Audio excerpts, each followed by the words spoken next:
Hey folks, I'm Dennis. Welcome to my channel. Do you struggle every time you have to change a grease cartridge in your grease gun? I know I do. So here's a quick video to show you how to do it nice and easy without making a big mess. Let's get started.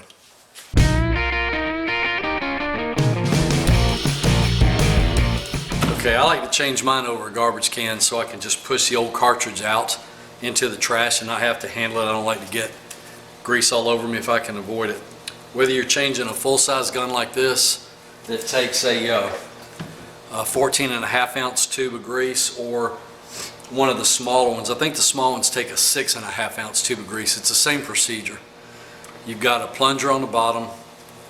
You've got a pump, either a handle, long handle or short handle, and then either a straight tube that comes off at a right angle or straight out that's solid, or a flexible tube. Just depends on which type of gun you've got, but the same basic process applies. So first thing you got to do is pull this plunger out. There's a catch that's a little ways in on the plunger, and then there'll be a groove all the way at the top of the plunger that will lock into a recess spot in this cap right there. I'll show you that a little better in a minute. Some of them you've got to turn to get the release out. There's the first catch right there. Then the second catch is a groove that's in the top of the shaft, and you want to slide it into this little notch on the bottom cap once you get it all the way out. So you've got to get the spring completely compressed, and then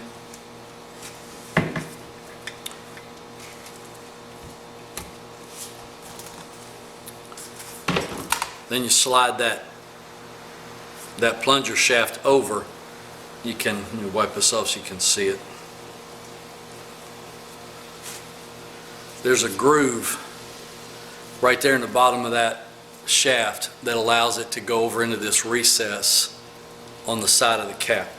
That holds that spring compressed and in place so that you can deal with the grease tube. Now obviously, to do this you have to have a tube of grease. I like Valvoline or Lucas grease. You've got a plastic cap on one end that just comes off. Sometimes they're sealed, sometimes they're not, and you'll be looking right into grease at that point. And then you've got a pop top on the other end. So you got your spring compressed and the plunger out. You want to take the cap off. You don't take the bottom off, you leave it on. Take the pump end off and set it aside. Then you can take this plunger and release the spring just a touch. Pull it back out and lock it, because it'll let your tube of grease pop out if you release it just a little bit. Now be careful, because that spring's real strong. If you just trip it, it's going to shoot that tube of grease out of there. Now you also have to watch, like, the rubber seal on the pump of mine came out and stuck to the tube of grease. You don't want to throw that away. That goes into the pump. So let me put that back in there real quick. That goes right in here.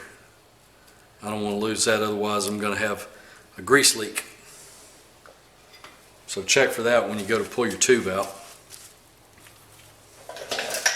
Okay, now that I got that tube out a little bit, I can now I can either let this spring go ahead and push it out like so, and just let it go right into the garbage. Okay, now I don't have to deal with it,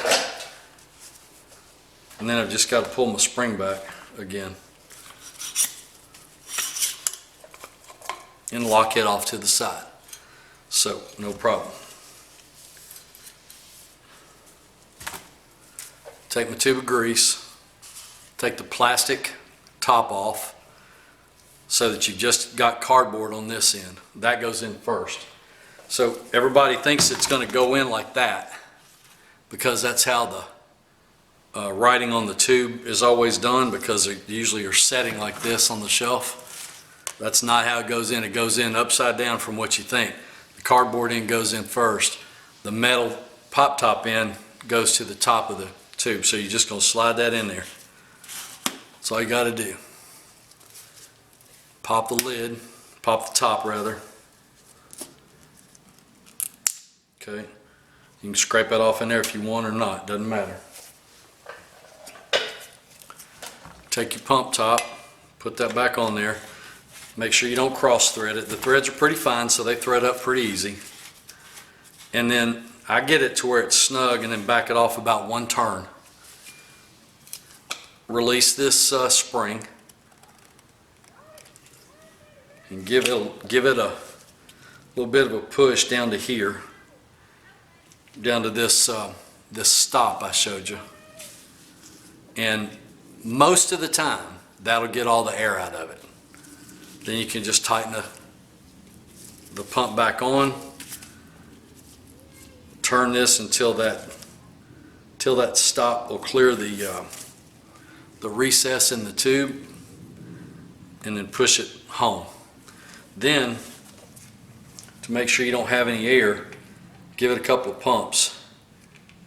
And see, I'm getting plenty of grease, so it's fine.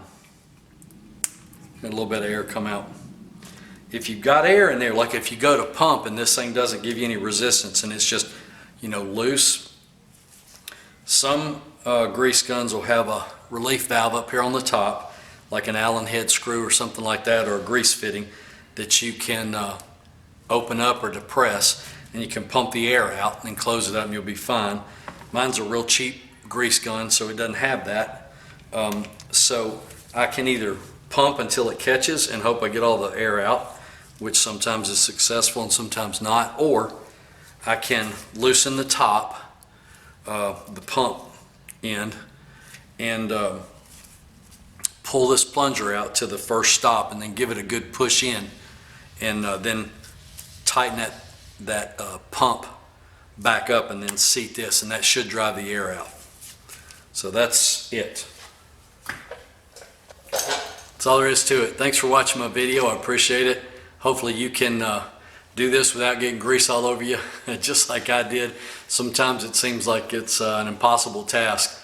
So thanks for watching. I appreciate it. Please click the like button below and subscribe to my channel if you would. I've got all kinds of do-it-yourself videos on my channel. And thanks for watching. Hope to see you back soon.